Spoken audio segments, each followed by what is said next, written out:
ಗೆಳೆಯರೇ, ಸ್ಪರ್ಧಾತ್ಮಕ ಪರೀಕ್ಷೆಗಳಿಗೆ ಬೇಕಾದ ಉತ್ತಮ ಮಾಹಿತಿಗಾಗಿ ನಮ್ಮ ಚಾನಲ್ ಅನ್ನು ಸಬ್ಸ್ಕ್ರೈಬ್ ಮಾಡಿ, ನಂತರ ನಿರಂತರ ಮಾಹಿತಿಗಾಗಿ ಪಕ್ಕದಲ್ಲಿರುವ ಬೆಲ್ ಬಟನ್ ಅನ್ನು ಒತ್ತಿ. ಸ್ನೇಹಿತರೆ, ಇಂದು ಭಾರತದ ಸಂವಿಧಾನದಲ್ಲಿ ಬರುವ ರಾಷ್ಟ್ರಪತಿ ಮತ್ತು ಉಪರಾಷ್ಟ್ರಪತಿ ಹುದ್ದೆಯ ಬಗ್ಗೆ ತಿಳಿದುಕೊಳ್ಳೋಣ. ರಾಷ್ಟ್ರಪತಿ ಸಂವಿಧಾನದ ಭಾಗ 5 ವಿಧಿ 52ರಿಂದ 78 ರಾಷ್ಟ್ರಪತಿಗಳಿಗೆ ಸಂಬಂಧಿಸಿದೆ. ಕೇಂದ್ರ ಶಾಸಕಾಂಗವು ರಾಷ್ಟ್ರಪತಿ, ಉಪರಾಷ್ಟ್ರಪತಿ, ಪ್ರಧಾನಮಂತ್ರಿ, ಮಂತ್ರಿಮಂಡಲದ ಸಚಿವರು ಮತ್ತು ಅಟಾರ್ನಿ ಜನರಲ್ ಅನ್ನು ಒಳಗೊಂಡಿದೆ. ರಾಷ್ಟ್ರಪತಿಯವರು ರಾಷ್ಟ್ರದ ಮುಖ್ಯಸ್ಥರಾಗಿರುತ್ತಾರೆ. ಅವರು ಕಾರ್ಯಾಂಗದ ಮುಖ್ಯಸ್ಥರು ಕೂಡ ಹೌದು. ಸಂವಿಧಾನದ 42ನೇ ತಿದ್ದುಪಡಿ 1976ರ ಪ್ರಕಾರ ರಾಷ್ಟ್ರಪತಿಯವರು ಪ್ರಧಾನಮಂತ್ರಿ ಮತ್ತು ಮಂತ್ರಿಮಂಡಲದ ಸಲಹೆಯ ಮೇರೆಗೆ ಕಾರ್ಯನಿರ್ವಹಿಸುತ್ತಾರೆ. ಸಂಸದೀಯ ಪ್ರಜಾಪ್ರಭುತ್ವದಲ್ಲಿ ರಾಷ್ಟ್ರಪತಿಯವರು ನಾಮಮಾತ್ರ ಮುಖ್ಯಸ್ಥರಾಗಿದ್ದು, ಅವರು ಪ್ರಧಾನಮಂತ್ರಿ ಮತ್ತು ಮಂತ್ರಿಮಂಡಲದ ಸಲಹೆಯ ಮೇರೆಗೆ ಕಾರ್ಯನಿರ್ವಹಿಸುತ್ತಾರೆ. ರಾಷ್ಟ್ರಪತಿಯವರ ಚುನಾವಣೆ ವಿಧಿ 54. ಸಂವಿಧಾನದ 54ನೇ ವಿಧಿಯು ರಾಷ್ಟ್ರಪತಿಯವರ ಚುನಾವಣೆಯ ಬಗ್ಗೆ ತಿಳಿಸುತ್ತದೆ. ರಾಷ್ಟ್ರಪತಿಯವರನ್ನು ಪರೋಕ್ಷವಾಗಿ ಚುನಾಯಿಸಲಾಗುತ್ತದೆ. ದೆಹಲಿ ಮತ್ತು ಪಾಂಡಿಚೇರಿ ಒಳಗೊಂಡಂತೆ ಸಂಸತ್ತಿನ ಎರಡೂ ಸದನದ ಚುನಾಯಿತ ಸದಸ್ಯರು ಮತ್ತು ರಾಜ್ಯ ವಿಧಾನಸಭೆಯ ಚುನಾಯಿತ ಸದಸ್ಯರು ರಾಷ್ಟ್ರಪತಿ ಚುನಾವಣೆಯಲ್ಲಿ ಭಾಗವಹಿಸುತ್ತಾರೆ. ರಾಷ್ಟ್ರಪತಿಯವರ ಚುನಾವಣೆಯನ್ನು ಪರೋಕ್ಷವಾಗಿ ನಡೆಸಲು ಕಾರಣವೇನು? ಭಾರತದಲ್ಲಿ ರಾಷ್ಟ್ರಪತಿಯವರನ್ನು ಪರೋಕ್ಷವಾಗಿ ಚುನಾಯಿಸಲಾಗುತ್ತದೆ. ರಾಷ್ಟ್ರಪತಿಯವರ ಪರೋಕ್ಷ ಚುನಾವಣೆಗೆ ಕಾರಣಗಳೆಂದರೆ, ಸಂಸದೀಯ ಸರ್ಕಾರದಲ್ಲಿ ರಾಷ್ಟ್ರಪತಿ ಮತ್ತು ಪ್ರಧಾನಮಂತ್ರಿಗಳ ನಡುವೆ ಸುಮಧುರ ಬಾಂಧವ್ಯವನ್ನು ಸೃಷ್ಟಿಸಬಹುದು. ರಾಷ್ಟ್ರಪತಿಯವರ ನೇರ ಚುನಾವಣೆಗೆ ಹೆಚ್ಚಿನ ವೆಚ್ಚವಾಗುತ್ತದೆ. ರಾಷ್ಟ್ರಪತಿಯವರು ನೇರವಾದ ಚುನಾವಣೆಯ ಮೂಲಕ ಆಯ್ಕೆಯಾದರೆ ಪ್ರಧಾನಿಗಿಂತ ತಾನೇ ಶ್ರೇಷ್ಠ ಎಂಬ ಭಾವನೆ ಮೂಡಬಹುದು ಎಂಬ ಕಾರಣಕ್ಕಾಗಿ ಪರೋಕ್ಷ ಚುನಾವಣೆಯ ಮೂಲಕ ರಾಷ್ಟ್ರಪತಿಯವರನ್ನು ಆಯ್ಕೆ ಮಾಡುತ್ತಾರೆ. ವಿಧಿ 57. ಸಂವಿಧಾನದ 57ನೇ ವಿಧಿಯು ರಾಷ್ಟ್ರಪತಿಯವರು ಮರು ಚುನಾವಣೆಗೆ ಅರ್ಹರು ಎಂಬುದನ್ನು ತಿಳಿಸುತ್ತದೆ. ರಾಷ್ಟ್ರಪತಿ ಹುದ್ದೆಯ ಅರ್ಹತೆಗಳು ವಿಧಿ 58. ಸಂವಿಧಾನದ 58ನೇ ವಿಧಿಯು ರಾಷ್ಟ್ರಪತಿ ಹುದ್ದೆಗೆ ಬೇಕಾದ ಅರ್ಹತೆಗಳ ಬಗ್ಗೆ ತಿಳಿಸುತ್ತದೆ. ರಾಷ್ಟ್ರಪತಿ ಹುದ್ದೆಗೆ ಬೇಕಾದ ಅರ್ಹತೆಗಳೆಂದರೆ, ಭಾರತದ ಪ್ರಜೆಯಾಗಿರತಕ್ಕದ್ದು, 35 ವರ್ಷ ವಯಸ್ಸಾಗಿರತಕ್ಕದ್ದು, ಸಂಸತ್ತಿನ ಯಾವುದೇ ಸದನದ ಸದಸ್ಯನಾಗಬಾರದು, ಯಾವುದೇ ಸದನದ ಸದಸ್ಯನಾಗಿದ್ದಲ್ಲಿ ರಾಷ್ಟ್ರಪತಿ ಹುದ್ದೆ ಅಲಂಕರಿಸಿದ ತರುವಾಯ ಆ ಹುದ್ದೆಗೆ ರಾಜೀನಾಮೆ ನೀಡತಕ್ಕದ್ದು, ಕೇಂದ್ರ ಅಥವಾ ರಾಜ್ಯ ಸರ್ಕಾರದಲ್ಲಿ ಯಾವುದೇ ಲಾಭದಾಯಕ ಹುದ್ದೆಯನ್ನು ಹೊಂದಿರಬಾರದು, ರಾಷ್ಟ್ರಪತಿ ಹುದ್ದೆಗೆ ಸ್ಪರ್ಧಿಸುವ ಅಭ್ಯರ್ಥಿಯ ಹೆಸರನ್ನು 50 ಮತದಾರರು ಸೂಚಿಸಬೇಕು ಮತ್ತು 50 ಮತದಾರರು ಅನುಮೋದಿಸಬೇಕು. ಭಾರತೀಯ ರಿಸರ್ವ್ ಬ್ಯಾಂಕ್ನಲ್ಲಿ 15,000 ರೂಗಳನ್ನು ಠೇವಣಿಯಾಗಿ ಇಡತಕ್ಕದ್ದು, 6ನೇ ಒಂದಕ್ಕಿಂತ ಕಡಿಮೆ ಮತಗಳನ್ನು ಪಡೆಯಲು ವಿಫಲವಾದರೆ ರಾಷ್ಟ್ರಪತಿ ಅಭ್ಯರ್ಥಿಯು ತನ್ನ ಠೇವಣಿಯನ್ನು ಕಳೆದುಕೊಳ್ಳುತ್ತಾನೆ. ವಿಧಿ 60. ಸಂವಿಧಾನದ 60ನೇ ವಿಧಿಯು ರಾಷ್ಟ್ರಪತಿಯವರ ಪ್ರಮಾಣ ವಚನದ ಬಗ್ಗೆ ತಿಳಿಸುತ್ತದೆ. ಸರ್ವೋಚ್ಚ ನ್ಯಾಯಾಲಯದ ಮುಖ್ಯ ನ್ಯಾಯಮೂರ್ತಿಗಳು ರಾಷ್ಟ್ರಪತಿಯವರಿಗೆ ಪ್ರಮಾಣ ವಚನವನ್ನು ಬೋಧಿಸುತ್ತಾರೆ. ಇವರ ಅನುಪಸ್ಥಿತಿಯಲ್ಲಿ ರಾಷ್ಟ್ರಪತಿಗಳು ಸರ್ವೋಚ್ಚ ನ್ಯಾಯಾಲಯದ ಹಿರಿಯ ನ್ಯಾಯಮೂರ್ತಿಗಳು ಪ್ರಮಾಣ ವಚನವನ್ನು ಬೋಧಿಸುತ್ತಾರೆ. ರಾಷ್ಟ್ರಪತಿ ಹುದ್ದೆಯನ್ನು ನಿರ್ವಹಿಸುವ ವ್ಯಕ್ತಿಯು ತಾನು ಹುದ್ದೆಯನ್ನು ಅಲಂಕರಿಸುವ ಮೊದಲು ಪ್ರಮಾಣ ವಚನವನ್ನು ಸ್ವೀಕರಿಸತಕ್ಕದ್ದು. ರಾಷ್ಟ್ರಪತಿ ಹುದ್ದೆಯ ಕಾಲಾವಧಿ ವಿಧಿ 56. ಸಂವಿಧಾನದ 56ನೇ ವಿಧಿಯು ರಾಷ್ಟ್ರಪತಿಯವರ ಹುದ್ದೆಯ ಕಾಲಾವಧಿಯ ಬಗ್ಗೆ ತಿಳಿಸುತ್ತದೆ. ಭಾರತದ ರಾಷ್ಟ್ರಪತಿ ಹುದ್ದೆಯ ಕಾಲಾವಧಿ 5 ವರ್ಷಗಳಾಗಿರುತ್ತದೆ. ರಾಷ್ಟ್ರಪತಿಗಳು ಎಷ್ಟು ಕಾಲಾವಧಿಗೂ ಮರುಚುನಾವಣೆಗೆ ಅರ್ಹರಾಗಿರುತ್ತಾರೆ. ಅಮೆರಿಕದಲ್ಲಿ ರಾಷ್ಟ್ರಪತಿ ಹುದ್ದೆಯ ಕಾಲಾವಧಿ 4 ವರ್ಷಗಳಾಗಿರುತ್ತದೆ. 2 ಕಾಲಾವಧಿಗೆ ಮಾತ್ರ ಮರುಚುನಾವಣೆಗೆ ಅರ್ಹರಾಗಿರುತ್ತಾರೆ. ರಾಷ್ಟ್ರಪತಿಯವರ ಮಹಾಭಿಯೋಗ ವಿಧಿ 61. ಸಂವಿಧಾನದ 61ನೇ ವಿಧಿಯು ರಾಷ್ಟ್ರಪತಿಯ ಮಹಾಭಿಯೋಗದ ಬಗ್ಗೆ ತಿಳಿಸುತ್ತದೆ. ಸಂವಿಧಾನವನ್ನು ಉಲ್ಲಂಘಿಸಿದಾಗ ರಾಷ್ಟ್ರಪತಿಯವರನ್ನು ಮಹಾಭಿಯೋಗದ ಮೂಲಕ ತೆಗೆದುಹಾಕಲಾಗುತ್ತದೆ. ಮಹಾಭಿಯೋಗ ವಿಧೇಯಕವನ್ನು ಸಂಸತ್ತಿನ ಯಾವುದೇ ಸದನದಲ್ಲಿ ಮಂಡಿಸಬಹುದು. ಸಂವಿಧಾನಕ್ಕೆ ಧಕ್ಕೆ ಎಂಬ ಪದ ಸಂವಿಧಾನದಲ್ಲಿ ಉಲ್ಲೇಖವಾಗಿರುವುದಿಲ್ಲ. ಮಹಾಭಿಯೋಗ ವಿಧೇಯಕಕ್ಕೆ 4/1 ಸದಸ್ಯರು ಸಹಿ ಹಾಕತಕ್ಕದ್ದು. 14 ದಿನಗಳ ನೋಟಿಸನ್ನು ರಾಷ್ಟ್ರಪತಿಯವರಿಗೆ ನೀಡತಕ್ಕದ್ದು. ಯಾವುದೇ ಒಂದು ಸದನವು ಮಹಾಭಿಯೋಗ ವಿಧೇಯಕವನ್ನು ಒಟ್ಟು ಸದಸ್ಯತ್ವದ 3/2 ಬಹುಮತದೊಂದಿಗೆ ಅಂಗೀಕರಿಸಿದಾಗ ಆ ವಿಧೇಯಕವನ್ನು ಇನ್ನೊಂದು ಸದನಕ್ಕೆ ಕಳುಹಿಸಿಕೊಡಲಾಗುತ್ತದೆ. ಇನ್ನೊಂದು ಸದನವು ರಾಷ್ಟ್ರಪತಿಗಳ ಮೇಲಿದ್ದ ಆರೋಪದ ಬಗ್ಗೆ ತನಿಖೆ ನಡೆಸುತ್ತದೆ. ರಾಷ್ಟ್ರಪತಿಯವರು ಆ ತನಿಖೆಗೆ ಹಾಜರಾಗಬಹುದು. ಇನ್ನೊಂದು ಸದನವು ಅವರ ಆರೋಪಗಳನ್ನು ಸಾಬೀತುಪಡಿಸಿ ವಿಧೇಯಕವನ್ನು 3/2 ಬಹುಮತದೊಂದಿಗೆ ಅಂಗೀಕರಿಸಿದಾಗ ರಾಷ್ಟ್ರಪತಿಯನ್ನ ಮಹಾಭಿಯೋಗ ಮಾಡಲಾಗುತ್ತದೆ. ರಾಷ್ಟ್ರಪತಿ ಮಹಾಭಿಯೋಗದಲ್ಲಿ ಚುನಾಯಿತ ಮತ್ತು ನಾಮನಿರ್ದೇಶಿತ ಅಭ್ಯರ್ಥಿಗಳು ಭಾಗವಹಿಸುತ್ತಾರೆ. ರಾಷ್ಟ್ರಪತಿಯವರ ಮಹಾಭಿಯೋಗವು ಅರೆ ನ್ಯಾಯಾಂಗವಾಗಿರುತ್ತದೆ. ಇದು ನ್ಯಾಯಿಕ ವಿಮರ್ಶೆಗೆ ಒಳಪಡುವುದಿಲ್ಲ. ಯಾವುದೇ ರಾಷ್ಟ್ರಪತಿಯವರನ್ನ ಇದುವರೆಗೂ ಮಹಾಭಿಯೋಗ ಮಾಡಲಾಗಿಲ್ಲ. ರಾಷ್ಟ್ರಪತಿ ಹುದ್ದೆಯ ತೆರವು. ವಿಧಿ 57. ಈ ಕೆಳಗಿನ ಸಂದರ್ಭಗಳಲ್ಲಿ ರಾಷ್ಟ್ರಪತಿ ಹುದ್ದೆ ತೆರವಾಗುತ್ತದೆ: ಮಹಾಭಿಯೋಗದ ಮೂಲಕ, ರಾಜೀನಾಮೆಯ ಮೂಲಕ, ಕಾಲಾವಧಿ ಮುಗಿದ ನಂತರ, ನಿಧನ ಹೊಂದಿದ ಸಂದರ್ಭದಲ್ಲಿ, ಸರ್ವೋಚ್ಚ ನ್ಯಾಯಾಲಯ ಚುನಾವಣೆಯನ್ನು ಅಸಿಂಧು ಎಂದು ಘೋಷಿಸಿದಾಗ.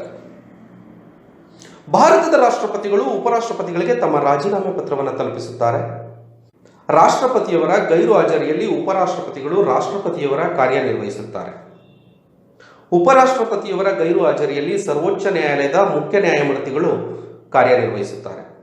ಇವರ ಗೈರು ಹಾಜರಿಯಲ್ಲಿ ಸರ್ವೋಚ್ಚ ನ್ಯಾಯಾಲಯದ ಹಿರಿಯ ನ್ಯಾಯಮೂರ್ತಿಗಳು ರಾಷ್ಟ್ರಪತಿಯವರ ಕಾರ್ಯವನ್ನು ನಿರ್ವಹಿಸುತ್ತಾರೆ. 1969ರಲ್ಲಿ ಸರ್ವೋಚ್ಚ ನ್ಯಾಯಾಲಯದ ಮುಖ್ಯ ನ್ಯಾಯಮೂರ್ತಿ ರಾಷ್ಟ್ರಪತಿ ಕಾರ್ಯವನ್ನು ನಿರ್ವಹಿಸುತ್ತಾರೆ.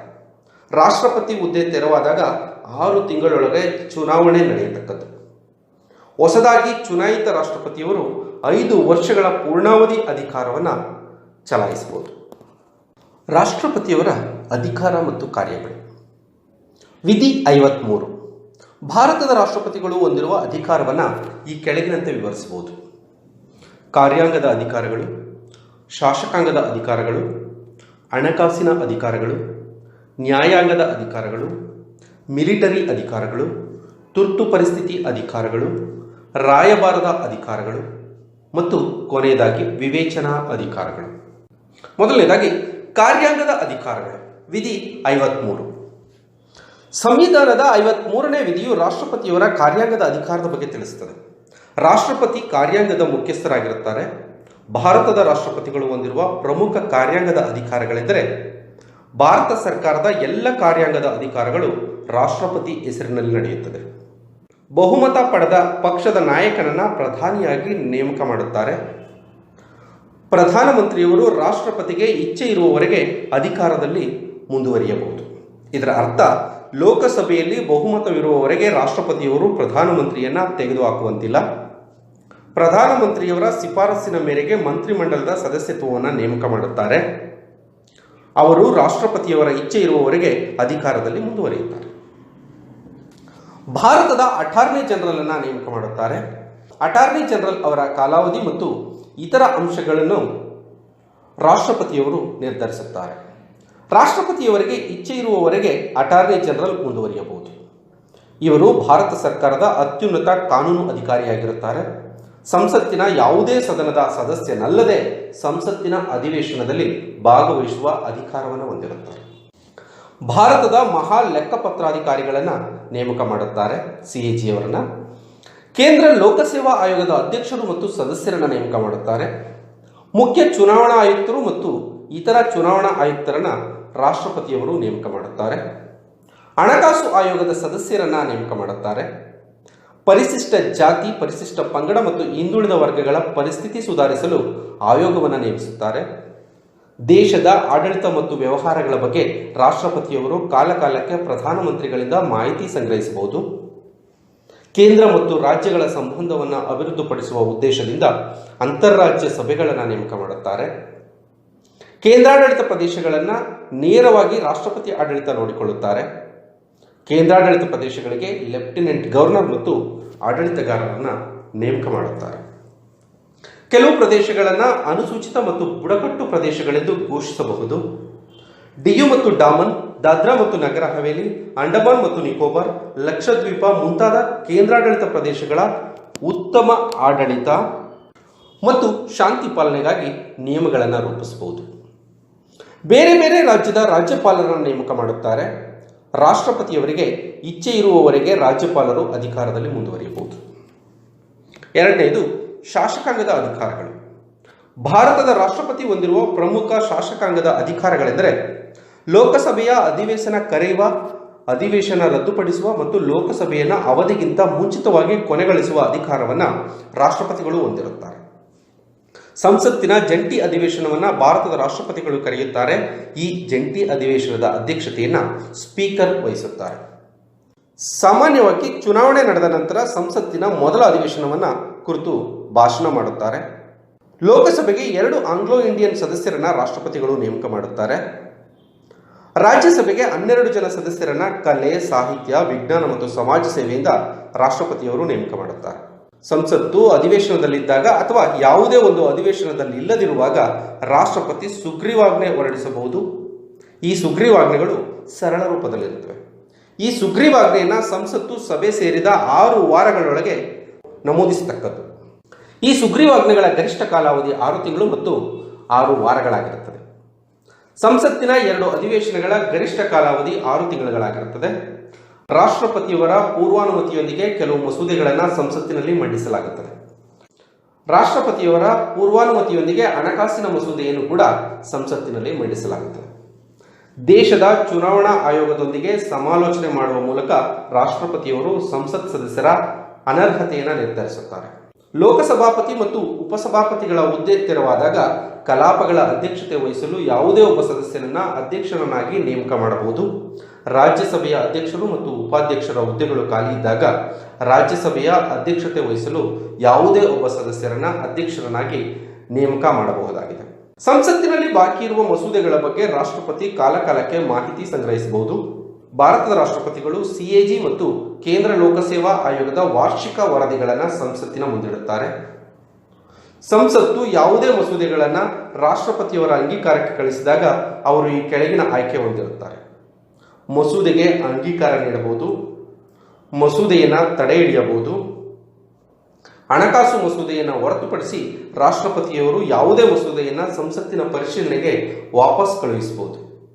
ಸಂಸತ್ತು ಮಸೂದೆಯನ್ನು ತಿದ್ದುಪಡಿ ಮಾಡಿ ಅಥವಾ ಮಾಡದೇ ಹಿಂದಿರುಗಿಸಿದಾಗ ರಾಷ್ಟ್ರಪತಿ ಅನುಮೋದನೆ ನೀಡಲೇಬೇಕಾಗುತ್ತದೆ.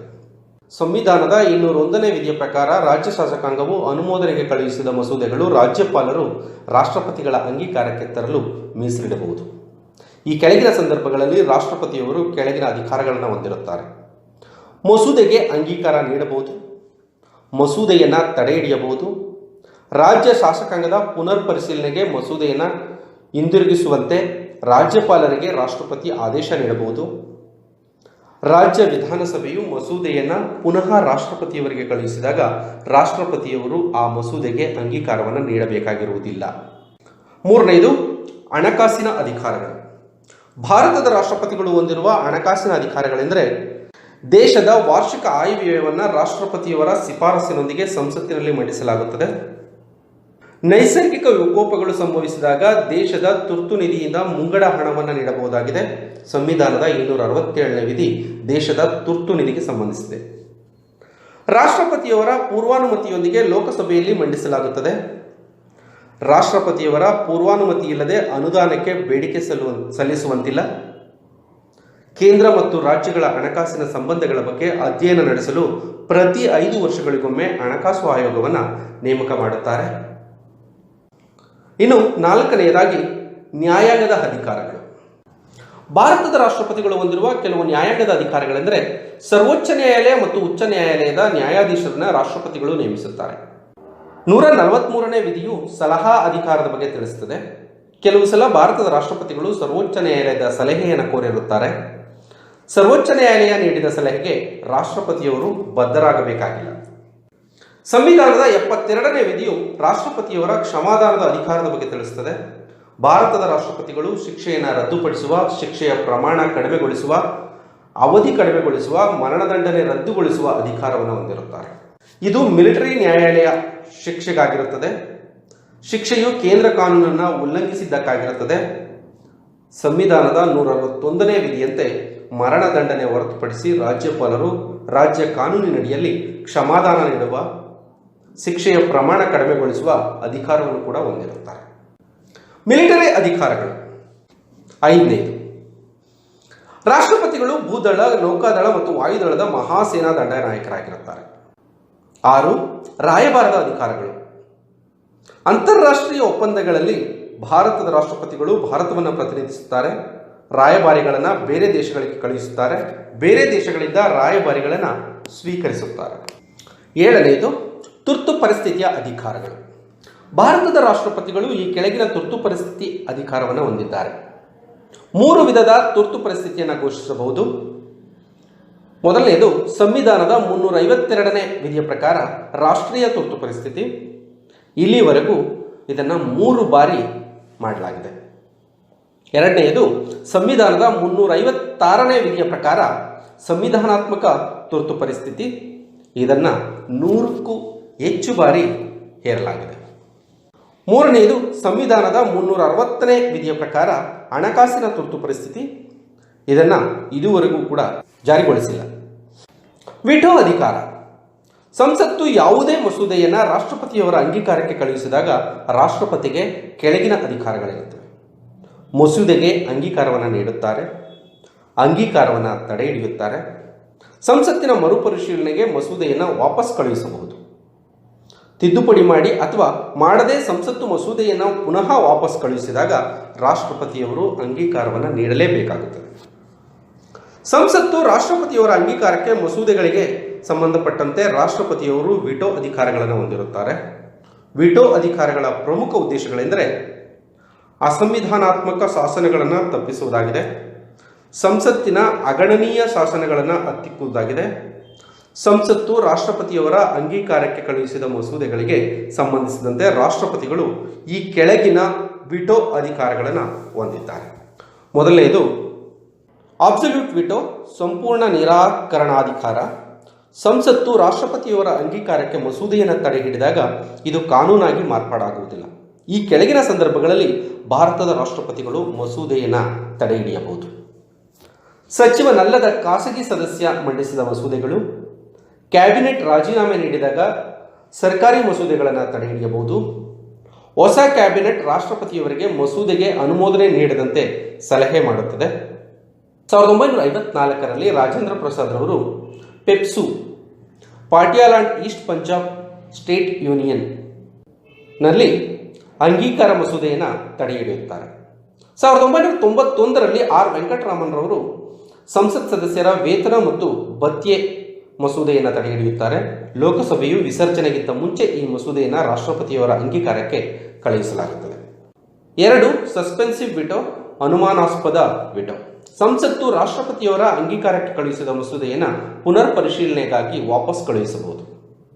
ಸಂಸತ್ತು ಪುನಃ ರಾಷ್ಟ್ರಪತಿಯವರ ಅಂಗೀಕಾರಕ್ಕೆ ವಾಪಸ್ ಕಳಿಸಿದಾಗ ರಾಷ್ಟ್ರಪತಿ ಅದಕ್ಕೆ ಅಂಗೀಕಾರ ನೀಡಬೇಕಾಗುತ್ತದೆ. ಹಣಕಾಸಿನ ಮಸೂದೆಗೆ ಸಂಬಂಧಪಟ್ಟಂತೆ ರಾಷ್ಟ್ರಪತಿಗಳು ಸಸ್ಪೆನ್ಸಿವ್ ವಿಟೋ ಅಧಿಕಾರ ಹೊಂದಿರುವುದಿಲ್ಲ. ಹಣಕಾಸಿನ ಮಸೂದೆಗೆ ಸಂಬಂಧಿಸಿದಂತೆ ರಾಷ್ಟ್ರಪತಿ ಅಂಗೀಕಾರ ನೀಡುತ್ತಾರೆ ಅಥವಾ ತಡೆ ಹಿಡಿಯುತ್ತಾರೆ. ಸಾಮಾನ್ಯವಾಗಿ ರಾಷ್ಟ್ರಪತಿಯವರು ಹಣಕಾಸಿನ ಮಸೂದೆಗೆ ಅಂಗೀಕಾರ ನೀಡುತ್ತಾರೆ. ಹಣಕಾಸಿನ ಮಸೂದೆಯನ್ನು ರಾಷ್ಟ್ರಪತಿಯವರ ಪೂರ್ವಾನುಮತಿಯೊಂದಿಗೆ ಲೋಕಸಭೆಯಲ್ಲಿ ಮಂಡಿಸಲಾಗುತ್ತದೆ. 1971ರ 24ನೇ ತಿದ್ದುಪಡಿಯ ಪ್ರಕಾರ ರಾಷ್ಟ್ರಪತಿಯವರು ಸಂವಿಧಾನ ತಿದ್ದುಪಡಿ ಮಸೂದೆಗೆ ಅಂಗೀಕಾರವನ್ನು ನೀಡಲೇಬೇಕಾಗುತ್ತದೆ. 3ನೇದು ಪಾಕೆಟ್ ವಿಟೋ. ಭಾರತದ ರಾಷ್ಟ್ರಪತಿಗಳು ಅನಿರ್ದಿಷ್ಟ ಕಾಲಾವಧಿಗೆ ಮಸೂದೆಯನ್ನು ಯಾವುದೇ ಕ್ರಮ ತೆಗೆದುಕೊಳ್ಳದೆ ಬಾಕಿ ಇಡುತ್ತಾರೆ. ಭಾರತ ಸಂವಿಧಾನವು ಪಾಕೆಟ್ ವಿಟೋಗೆ ಸಂಬಂಧಿಸಿದಂತೆ ರಾಷ್ಟ್ರಪತಿಗೆ ಯಾವಾಗ ಕ್ರಮ ಕೈಗೊಳ್ಳಬೇಕೆಂದು ಸಮಯ ವಿಧಿಸುವುದಿಲ್ಲ. ಅಮೆರಿಕಾದಲ್ಲಿ ರಾಷ್ಟ್ರಪತಿಗಳು 10 ದಿನಗಳೊಳಗೆ ಮಸೂದೆಯನ್ನು ಹಿಂದಿರುಗಿಸಬೇಕಾಗುತ್ತದೆ.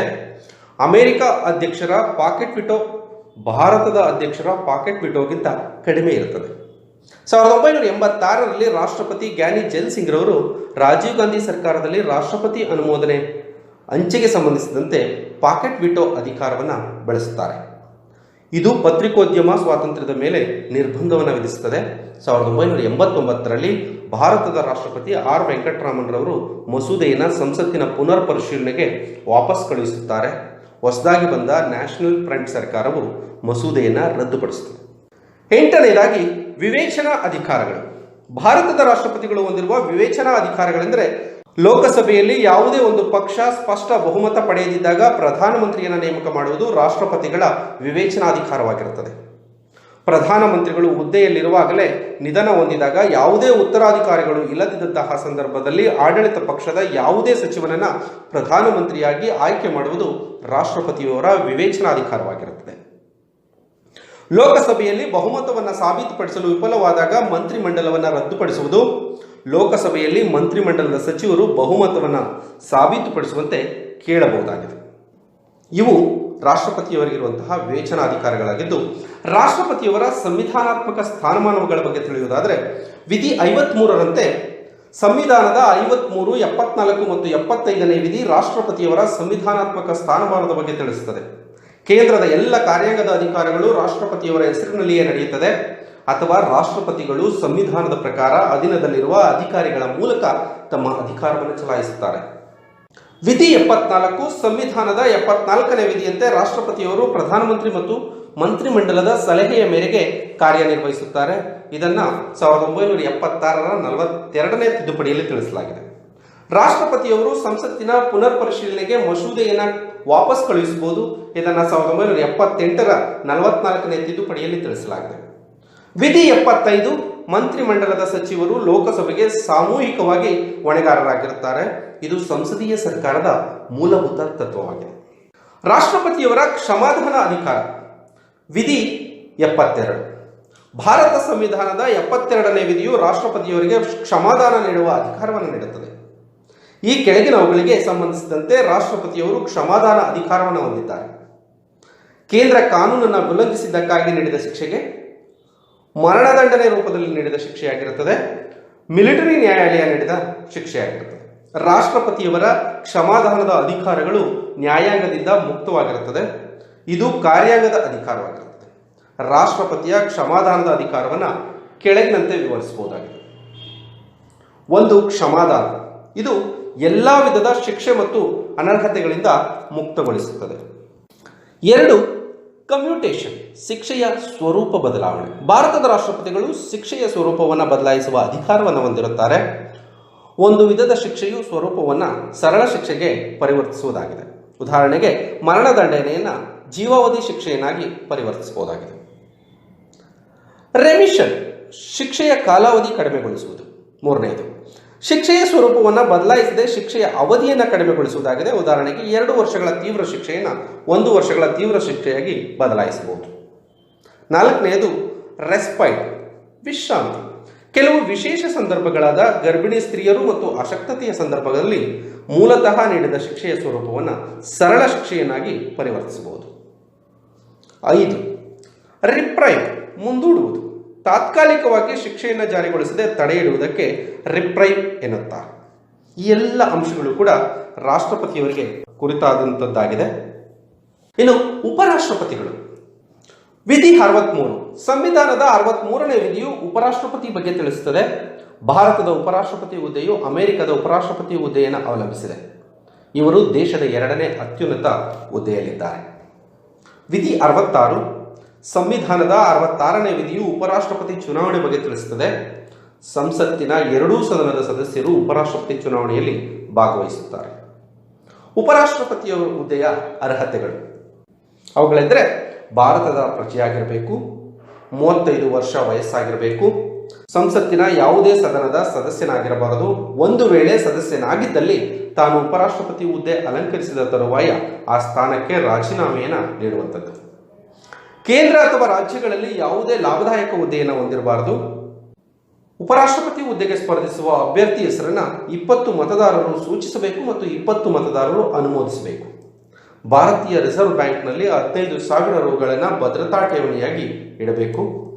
1/6 ಮತಗಳನ್ನು ಪಡೆಯಲು ವಿಫಲವಾದಲ್ಲಿ ತಮ್ಮ ಭದ್ರತಾ ಠೇವಣಿಯನ್ನು ಕಳೆದುಕೊಳ್ಳುತ್ತಾರೆ. ವಿಧಿ 69. ಸಂವಿಧಾನದ 69ನೇ ವಿಧಿಯು ಉಪರಾಷ್ಟ್ರಪತಿಯವರ ಪ್ರಮಾಣ ವಚನದ ಬಗ್ಗೆ ತಿಳಿಸುತ್ತದೆ. ಭಾರತದ ಉಪರಾಷ್ಟ್ರಪತಿಗಳಿಗೆ ರಾಷ್ಟ್ರಪತಿಯವರು ಪ್ರಮಾಣ ವಚನವನ್ನು ಬೋಧಿಸುತ್ತಾರೆ. ವಿಧಿ 67. ಸಂವಿಧಾನದ 67ನೇ ವಿಧಿಯು ಉಪರಾಷ್ಟ್ರಪತಿ ಹುದ್ದೆಯ ಕಾಲಾವಧಿ ಬಗ್ಗೆ ತಿಳಿಸುತ್ತದೆ. ಉಪರಾಷ್ಟ್ರಪತಿ ಹುದ್ದೆಯ ಕಾಲಾವಧಿ 5 ವರ್ಷಗಳಾಗಿರುತ್ತದೆ. ಅವರು ಮರುಚುನಾವಣೆಗೆ ಅರ್ಹರಾಗಿರುತ್ತಾರೆ. ಉಪರಾಷ್ಟ್ರಪತಿಯವರು ರಾಷ್ಟ್ರಪತಿಯವರಿಗೆ ತಮ್ಮ ರಾಜೀನಾಮೆ ಪತ್ರವನ್ನು ನೀಡುತ್ತಾರೆ.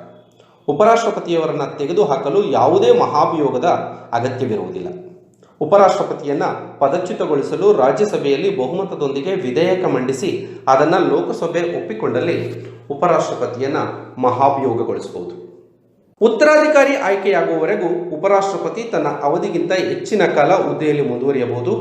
ಉಪರಾಷ್ಟ್ರಪತಿಯವರ ಚುನಾವಣಾ ಕಲಹಗಳನ್ನು ಭಾರತದ ಸರ್ವೋಚ್ಚ ನ್ಯಾಯಾಲಯವು ನಿರ್ಧರಿಸುತ್ತದೆ. ಇದಕ್ಕೆ ಸಂಬಂಧಪಟ್ಟಂತೆ ಸರ್ವೋಚ್ಚ ನ್ಯಾಯಾಲಯದ ತೀರ್ಪು ಅಂತಿಮವಾಗಿರುತ್ತದೆ. ಉಪರಾಷ್ಟ್ರಪತಿಯವರ ಅಧಿಕಾರಗಳು. ಉಪರಾಷ್ಟ್ರಪತಿಗಳು ರಾಜ್ಯಸಭೆಯ ಪದನಿಮಿತ್ತ ಅಧ್ಯಕ್ಷರಾಗಿರುತ್ತಾರೆ. ರಾಜ್ಯಸಭಾಧ್ಯಕ್ಷರ ಹುದ್ದೆಯು ಲೋಕಸಭಾಪತಿಗಳ ಹುದ್ದೆಗೆ ಸಮವಾಗಿರುತ್ತದೆ. ಅಮೆರಿಕದಲ್ಲಿ ಉಪರಾಷ್ಟ್ರಪತಿಯವರು ಸೆನೆಟ್ ಅಧ್ಯಕ್ಷರಾಗಿರುತ್ತಾರೆ. ಇದು ಅಮೆರಿಕದಲ್ಲಿ ಮೇಲ್ಮನೆಯಾಗಿರುತ್ತದೆ. ರಾಷ್ಟ್ರಪತಿಯವರ ಹುದ್ದೆ ತೆರವಾದಾಗ ಉಪರಾಷ್ಟ್ರಪತಿಯವರು ರಾಷ್ಟ್ರಪತಿಯ ಕಾರ್ಯನಿರ್ವಹಿಸುತ್ತಾರೆ. ರಾಷ್ಟ್ರಪತಿಯವರ ಕಾರ್ಯನಿರ್ವಹಿಸುವಾಗ ರಾಷ್ಟ್ರಪತಿಯವರು ಹೊಂದಿರುವ ಅಧಿಕಾರವನ್ನೇ ಉಪರಾಷ್ಟ್ರಪತಿ ಹೊಂದಿರುತ್ತಾರೆ. ರಾಷ್ಟ್ರಪತಿಯವರ ಹುದ್ದೆಯನ್ನು ನಿರ್ವಹಿಸುವಾಗ ರಾಜ್ಯಸಭೆಯ ಅಧ್ಯಕ್ಷತೆಯನ್ನು ವಹಿಸುವಂತಿಲ್ಲ. ಉಪರಾಷ್ಟ್ರಪತಿಯವರು ರಾಷ್ಟ್ರಪತಿ ಕಾರ್ಯನಿರ್ವಹಿಸುತ್ತಿರುವಾಗ ರಾಜ್ಯಸಭೆಯ ಉಪಸಭಾಪತಿಗಳು ಆ ಕಾರ್ಯವನ್ನು ನಿರ್ವಹಿಸುತ್ತಾರೆ. ಈ ಎಲ್ಲ ಮಾಹಿತಿಗಳು ಕೂಡ ರಾಷ್ಟ್ರಪತಿ ಅವರ ಜವಾಬ್ದಾರಿಗಳು, ಅರ್ಹತೆಗಳು ಮತ್ತು ಕಾರ್ಯನಿರ್ವಹಣೆ, ಅದರೊಂದಿಗೆ ಉಪರಾಷ್ಟ್ರಪತಿ ಅವರ ಕಾರ್ಯ, ಜವಾಬ್ದಾರಿ, ಅರ್ಹತೆ ಮತ್ತು ಅವರ ಕಾರ್ಯನಿರ್ವಹಣೆಯ ಬಗ್ಗೆ ಇರುವಂತಹ ಮಾಹಿತಿಗಳಾಗಿದೆ. ಇಂತಹ ಸಾಮಾನ್ಯ ಜ್ಞಾನ ಮತ್ತು ಸ್ಪರ್ಧಾತ್ಮಕ ಪರೀಕ್ಷೆಗಳಿಗೆ ಉಪಯುಕ್ತವಾದ ಮಾಹಿತಿಗಾಗಿ ನಮ್ಮ ಚಾನಲನ್ನು ಸಬ್ಸ್ಕ್ರೈಬ್ ಮಾಡಿ. ಧನ್ಯವಾದಗಳು.